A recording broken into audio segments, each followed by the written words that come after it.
Hey everybody, welcome to Elisa's Art Room.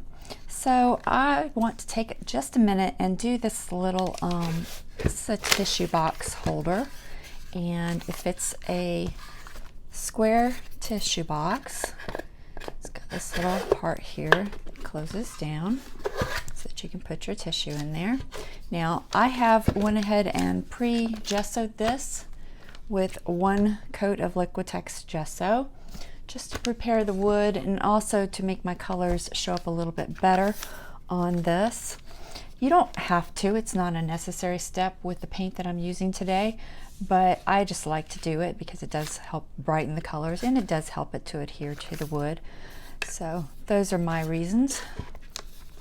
I am using Folk Art multi-surface satin paint today, and I will be using an Essential Stencil.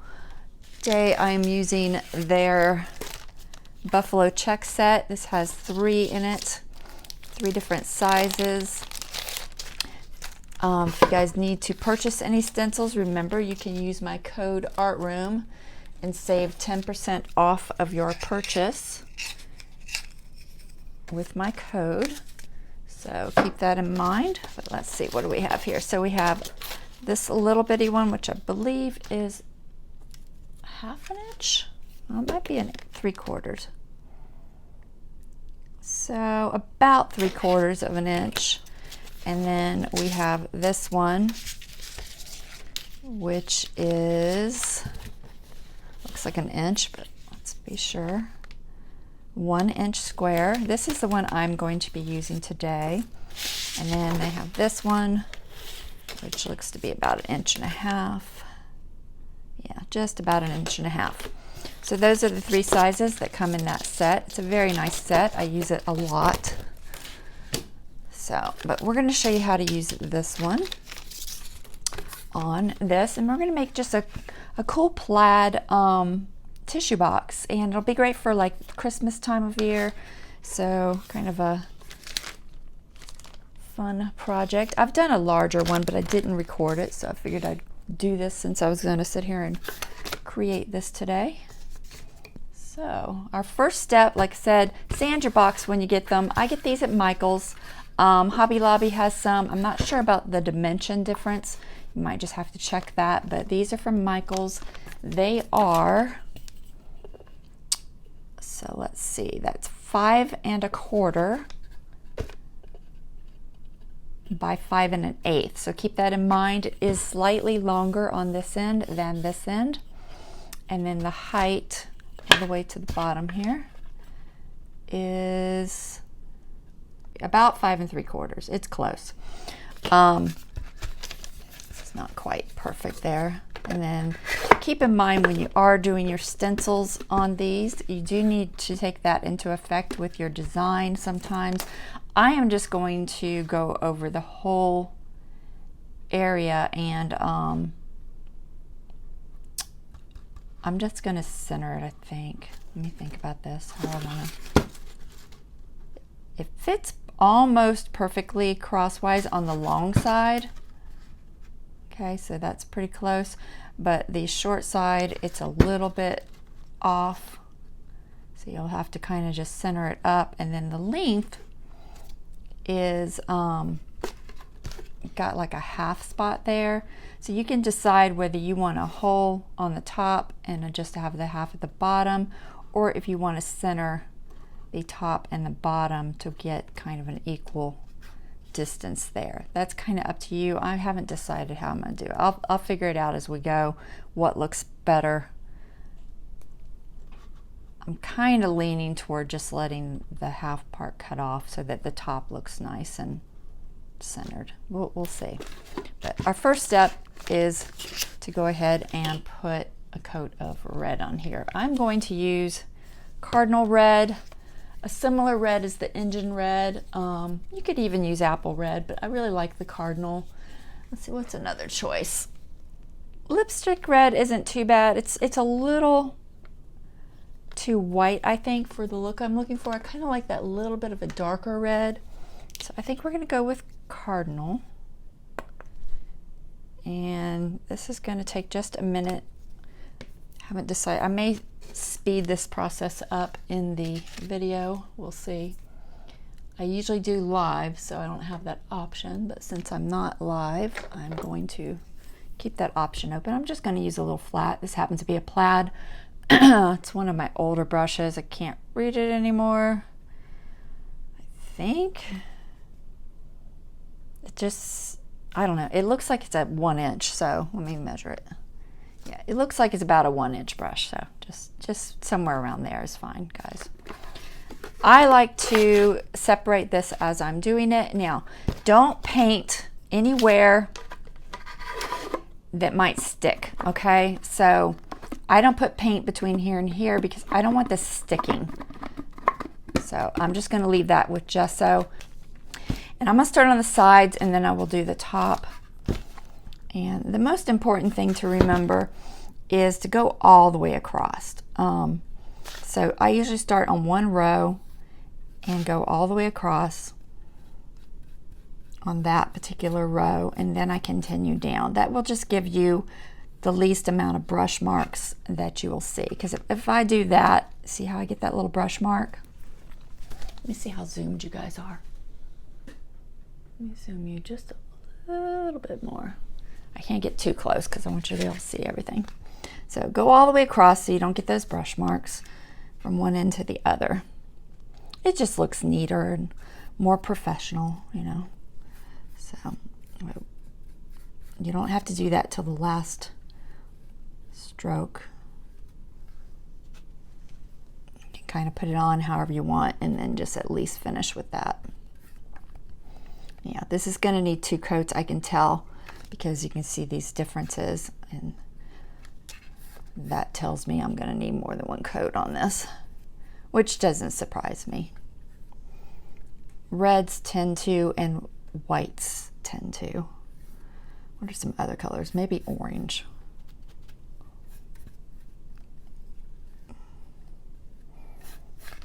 But it's a fairly fast project. The base coating takes the longest, of course, all this base coating, but other than that, it's probably about an 1.5 hour project, I guess.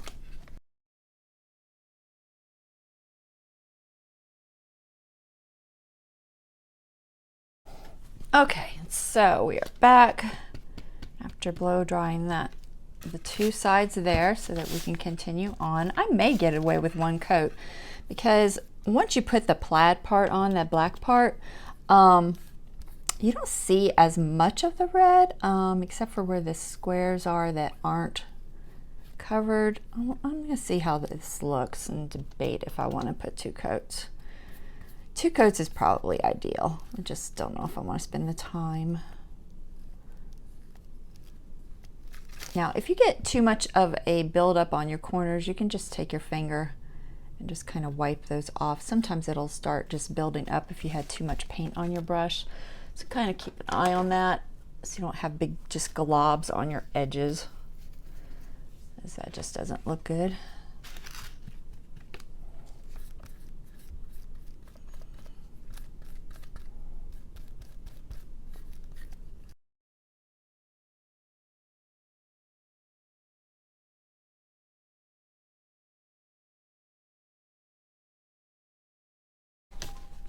All right, there we go. And that's painted on all of those sides. Let me look at this and see how those open squares look. It's not terrible. I might could get away with 1 coat. Yeah, let me do that. Let's go ahead and get the top painted. So don't forget your rim when you're painting the top. I usually go ahead and do that first. So you can just kind of use the edge of my brush, usually where any paint has built up, and then I just kind of turn it sideways. Try, if you come over your edge, try to wipe it off somewhat so it doesn't leave a line there. Sometimes it'll leave a little bit of a harsh line. We don't want that.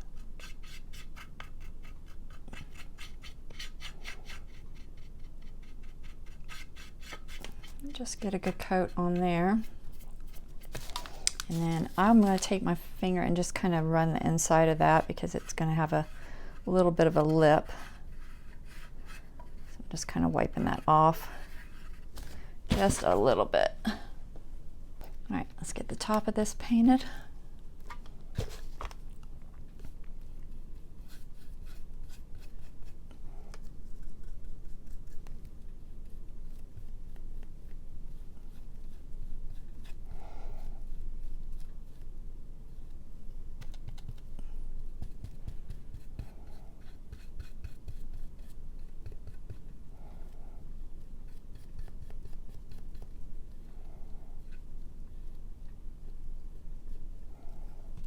Okay, almost there.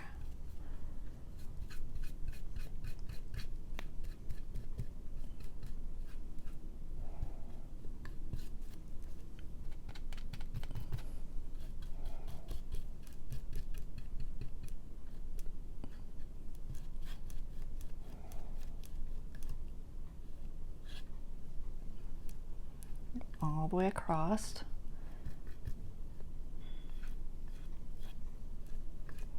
That's pretty good.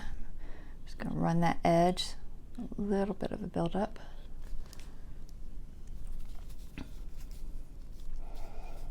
And then I'm going to paint the little drawer part while that's drying. So I'm just going to set that over there. So I am going to paint the edge of this. Don't forget the edge. So that will show.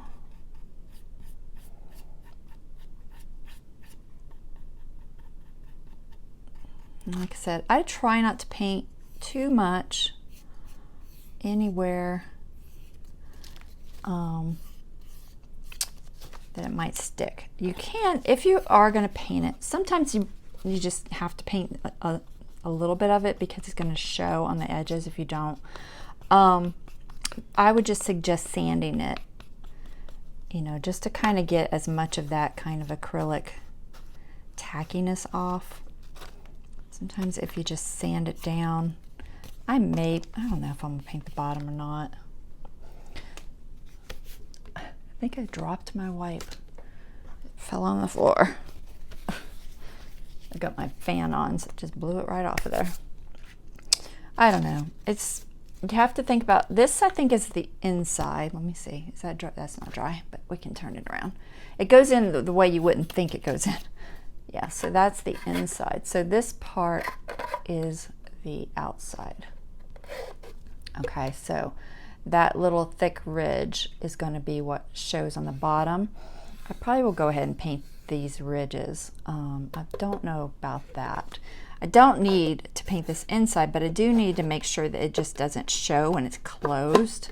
So paint enough that if you've got a little gap there, it's not showing white. So I may come in and just hit this a little bit. It's showing just a little. Like I said, I don't want enough paint there that it's gonna stick. Just getting a little bit of water on my finger because it will stick closed. Acrylics are notorious for that. A coat of varnish might help it not to stick so bad, but even varnishes can stick. So I just really would suggest not putting a lot of paint on any of those inside edges. You might have, like I said, this is such a distinct color. A lot of times it doesn't matter because a lot of times I just do white, but red is really showing up a lot against the white, so you're probably going to have to do it a little bit. Just want to keep it really thin. The thinner it is, you know, water it down with a little wipe or just some water on your finger. Possibly run the sandpaper over it. Let me see if that's dry yet. Nope. I can't set that down yet, so I'm going to dry that top.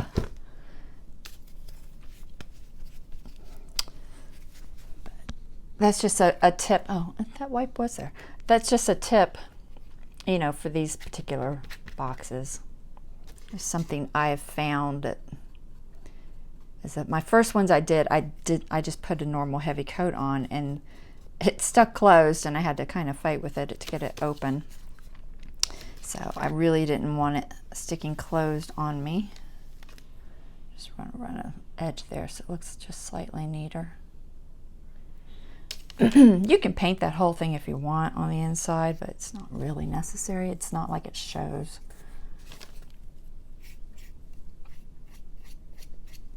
But I'm just going to keep that kind of thin.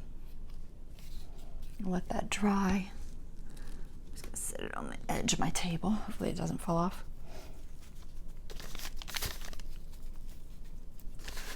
All right. Is that dry yet? Not quite. Almost dried on its own. Let me get the blow dryer. All right. So let's go ahead and do this edge too.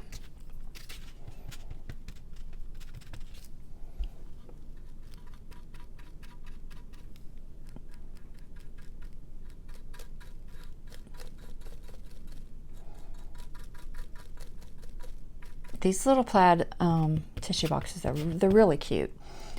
They should sell well because they're just a very basic, you know, pattern that is seen a lot during the holidays. So I think they will be popular. I didn't make a lot because honestly I have so many other wood signs to sell. I've got so many pieces, I don't know how I'm gonna fit in my car. I wanted to try a few of these.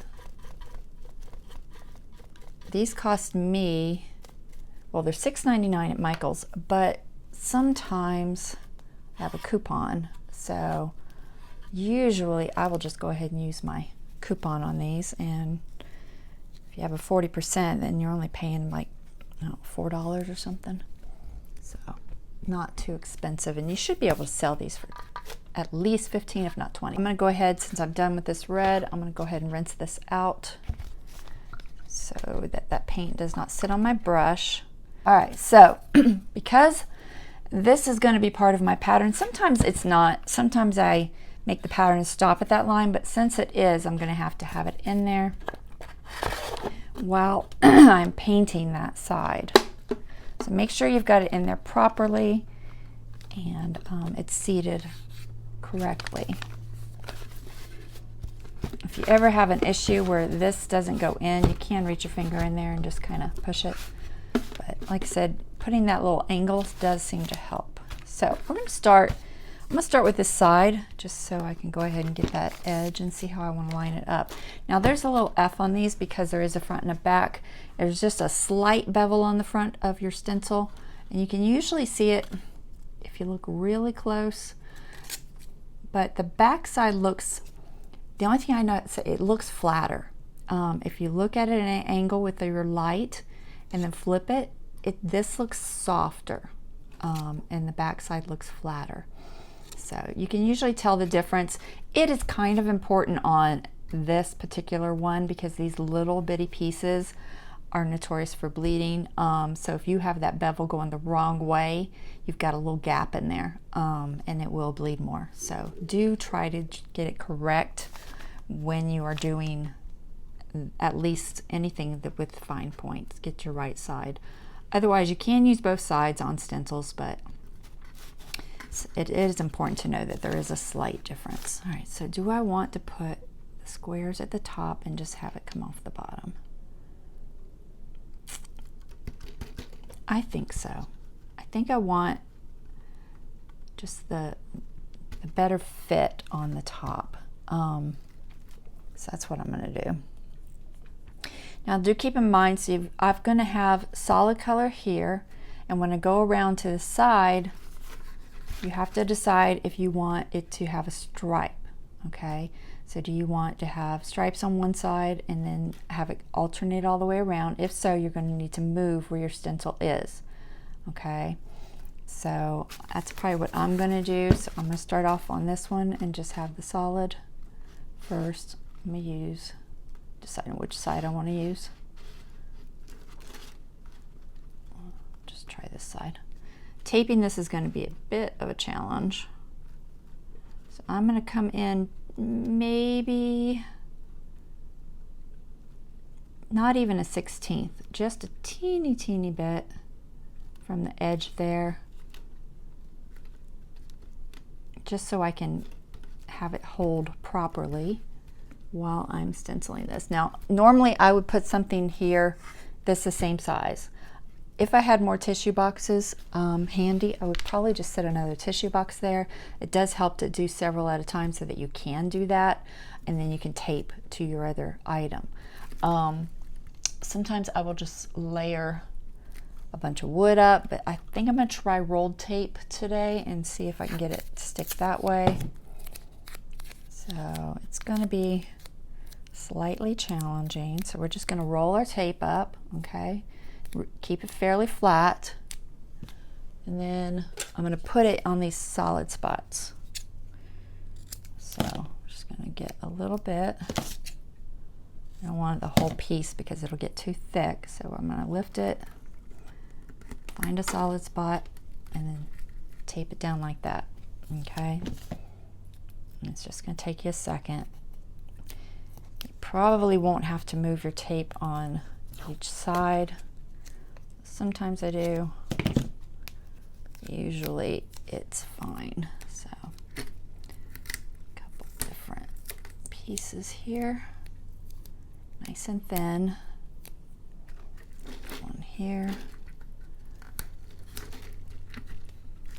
The idea is just to get it to lay nice and flat. I can't put one there, there's just not enough room, so, but I have to decide of how many you want. I might put one on the bottom there.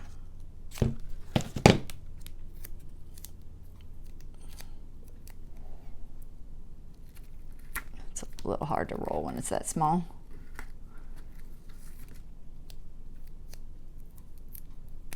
Okay, I'll put one here.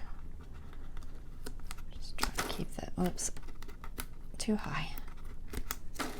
Alright, so once you've got it secured in place, then you're going to need to decide if you want to use wedges or if you want to use stencil brushes. I've used both. If I'm using wedges, I use your typical makeup wedge, nice firm one. I like the Target Up and Up brand. They're not always available though.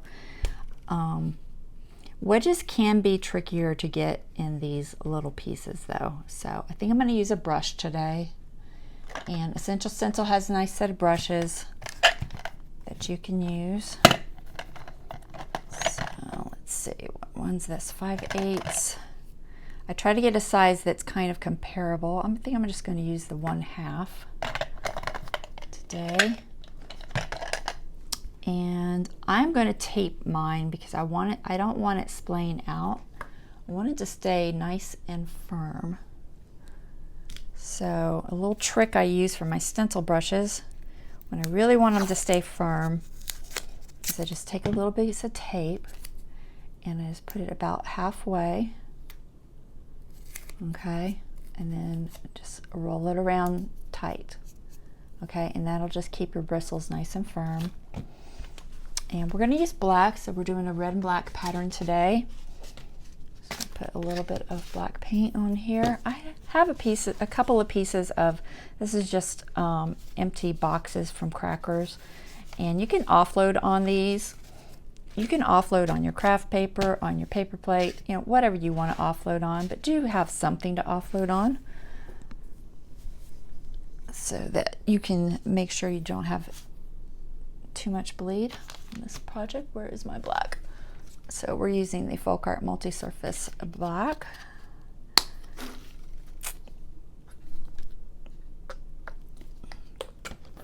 Okay, so just make sure you just put a little bit on your brush and then swirl it to offload, okay? And you're just going to keep moving it around and use whatever you need. If you want to use this. This is porous, this is not, so this will offload more than this. So if you're really looking, if you're having issues offloading, use a porous surface to offload on. It will help you get more paint off your brush. If offloading isn't an issue for you, then you can just use slicker surfaces, but just want to make sure you understand it. So I'm gonna have to hold this down because it's not ideal. Okay, so when you are doing particularly these lines, you do not Actually, you know what? I'm going to use a wedge for the squares. It'll look nicer. Don't swirl on lines like this. If you swirl on lines like this, they're going to bend and it's going to go under, okay?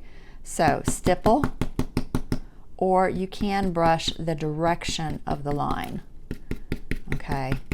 Very gently, a little brush, but stippling is fine. So I'm just going to kind of blend that off, and then I'm going to use a wedge there. So it'll just, I'll show you the difference. If I use the brush, one, it just takes longer, but you won't get the same look that you get with a wedge. Okay, so here's a wedge. Offload, same thing, offload, offload, offload. Okay, and then if I use this and do this, I will get a much flatter, more even coat. Okay, can you see that difference? Let me see, get my stool back to show you the difference so you can see it, hopefully. Okay, so you can see it's just a flatter, more even surface when you use the wedges. Like I said, on this particular one, they just don't go through those lines quite as well. So I'm going to use both. This is a project I'm actually going to use both, so that I get those nice, neat lines, and it'll look nicer. Trust me. So I'm just going to go back and forth, reload this a little. Anytime you have offloaded your brush, your coating should be dusty, okay?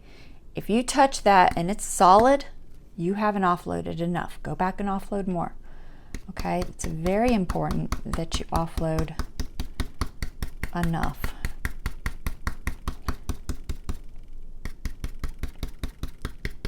These Plaid stencils are great, but they do have a little bit of a learning curve, because you do have to kind of learn how much to offload and get that nice clean edge. And you'll see when we lift this, it's pretty good as long as you've offloaded enough. And I mess up every now and then, I don't, but I try to be pretty good about it. Just go in the direction of your line if you're brushing any. That's the biggest thing to remember. And I'll usually pounce it somewhere just to kind of make sure, because that first pounce will, if you've not offloaded, that first pounce will get you. You will have blood under it, and there's nothing you can do about it except for try to wipe it off immediately and start again, but which sometimes you can do. If your base coat has dried thoroughly and you mess up, you can often wipe it off and do it again. So you can decide if you want to do all of your lines first and then just come back and hit solids. That's probably what I would suggest. It'll be quicker.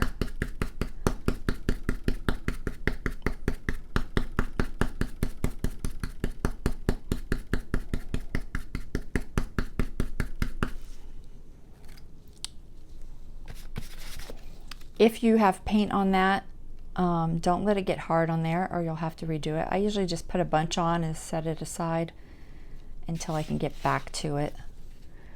Just don't forget to offload it again, but it is just a way to keep it from drying out. Normally I probably would have waited to, I can't tell if I have to look from the top down to see if I'm solid. My angle is a little awkward from the table here. Just remember, look from the top down, then you'll be able to tell if it's solid or not through these little stripes.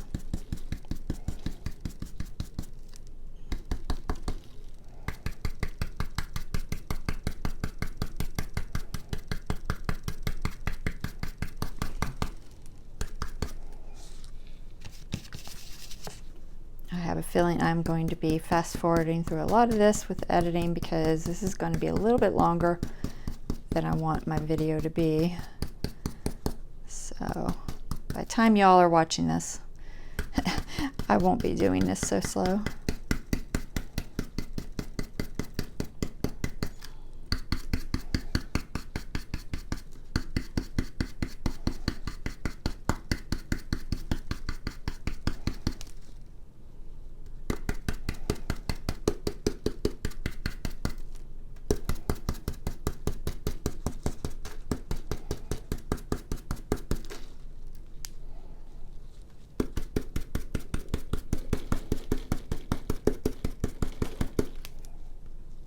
Okay, switch.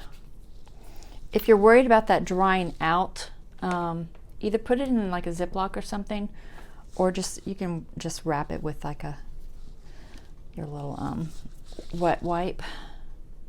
I use water wipes, guys, because they don't have chemicals, and I'm real sensitive to chemicals, so I like the water wipes. That also makes sure you're not adding anything to your paint that you shouldn't be adding to your paint. So if you are using wipes, don't use like Lysol wipes or things like that, because then you're adding chemicals that you do not need to be adding to your paint. So I'm gonna have to offload that a lot because I had it sitting there in paint. I could have just got a whole nother sponge, but we'll just offload it. Okay, so you see how that's dusty? It's not solid. You don't want it to be solid. That means it's not offloaded enough. It should have kind of a dusty appearance.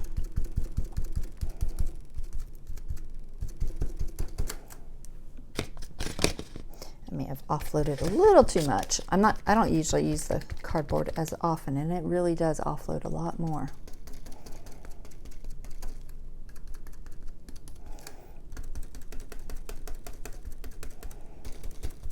All right, so that is looking good.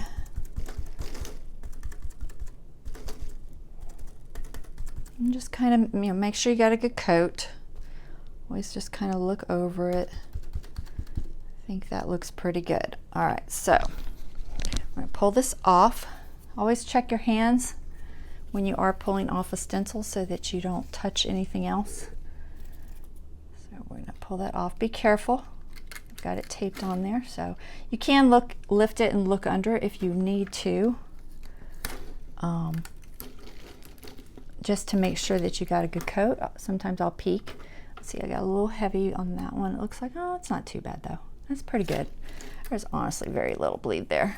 All right, let's put that back on there. Now check the back and make sure that there's not just gooped up paint because you bled through too much. If there is, you'll need to clean it before going on, but usually if you've offloaded enough, it's not too bad. You should be able to just lay it down and continue on without cleaning. That's what we're going to try to do. So that's really nice. I like it. It's good. It's not bleeding or anything. We're going to continue this on all the other sides. So let me get my light up here. The light is very low. All right, there we go. So you can see it's good. Really clean, no bleed. Okay, so that's what we want to do on all of the sides. And I have a feeling I'm going to fast forward through all the other sides except for the top. So I'm just going to continue painting and come back to you and talk some more after.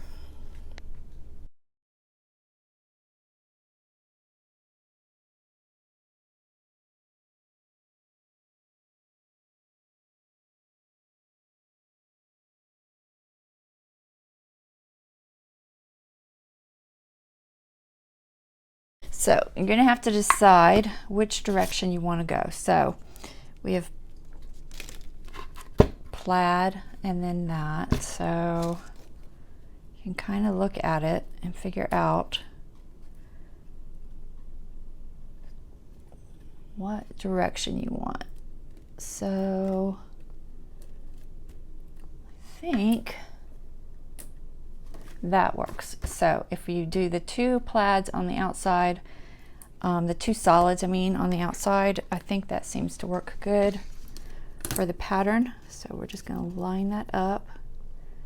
So it almost fits perfectly, but you're going to have to come off the edge just teeny bit.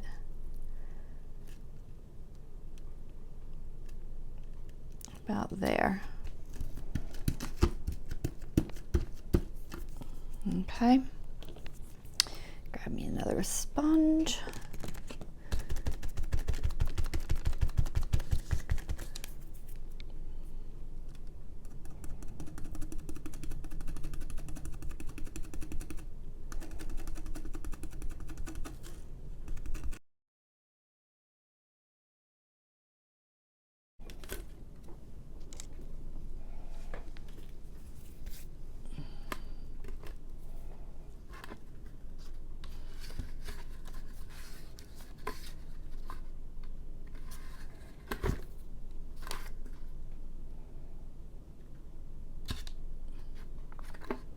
All right, there's our project. It looks pretty good. Not a lot of bleed, tiny bit right there, but that's okay. If I want, I can take a brush and touch up the red, but I'm probably not going to bother because it just looks natural. It's such a little bit, but there you go. So it's really pretty, just a basic design. It looks just really, I think, really nice for the holidays. I may paint this inner side black, but that's up to you. If you do want to paint it black, you're going to have to be super careful. I might just leave it like it is, honestly. I may just paint that little spot there. Just get a little bit of paint on this brush. Just going to hit that little spot there. So you can just kind of either come all the way around and touch up the little parts that are black if you want, or just leave it. It's up to you. It's not a huge deal either way, I don't think. But I'm just using a little flat brush, probably a 1/4 inch flat. It doesn't take but a second to just kind of touch it up so it looks a little more finished.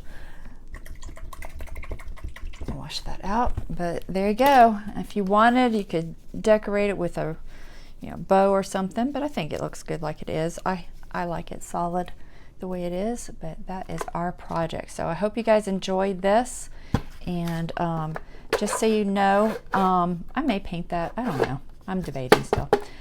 Just so you know, the Puffs Ultra Softs fit these particular ones from Michaels very well. I haven't tried other brands of tissues. That's something you're just going to have to check out and see if what boxes fit it. I do know that those fit it. So, okay guys, that's our project. I hope you enjoyed that, and we will see you next time on Elisa's Art Room. All right, take care guys. Bye-bye.